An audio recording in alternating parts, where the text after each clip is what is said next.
Hello everyone, আসসালামু আলাইকুম। So আশা করি সবাই ভালো আছেন। অনেক দিন পর ব্লগে আসছি।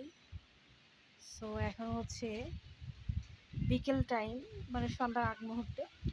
তো দেখুন কত সুন্দর বাতাস, জাস্ট ওয়াও! অনেক সুন্দর বাতাস দেখতে পাচ্ছি, খুব সুন্দর বাতাস হচ্ছে। সো অনেক দিন ধরে ব্লগ নিয়ে আসি না এবং ব্লগ আপলোড দেই না। সো মনে করলাম যে আজকে বিকেল টাইমটা অসাধারণ লাগছে। সো মনে করলাম যে আপনাদের সাথে শেয়ার করি।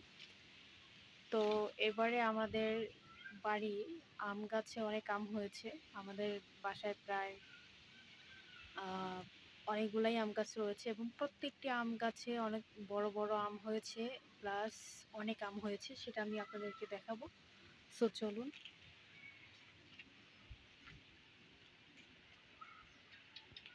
সো গাইস, এই যে দেখতে পাচ্ছেন আম, অনেক অনেক আম হয়েছে,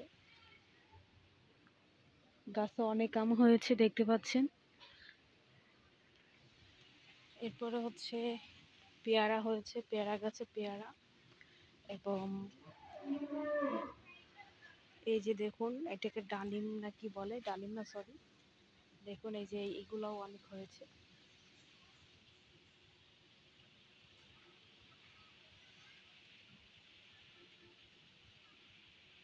তো দেখতে পাইছেন। তো এখন দেখাবো পেয়ারা গাছে প্রচুর পরিমাণের পেয়ারা হয়েছে। এই যে দেখুন,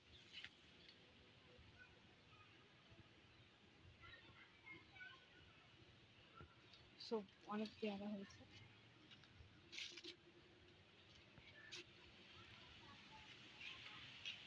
সো গাইস, এটা তো আমার রান্নাঘর। সো গাইস, সবার সময়গুলো কেমন কাটছে?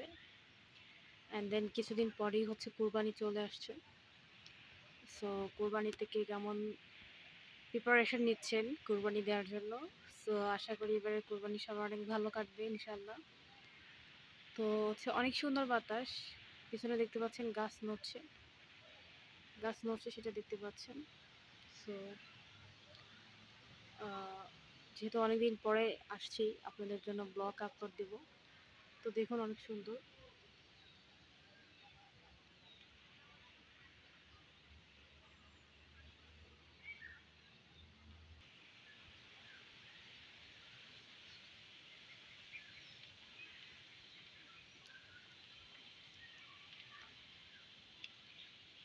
সো গাইস, সবাই ভালো থাকবেন। আজকে ব্লগটা এখানেই শেষ করছি।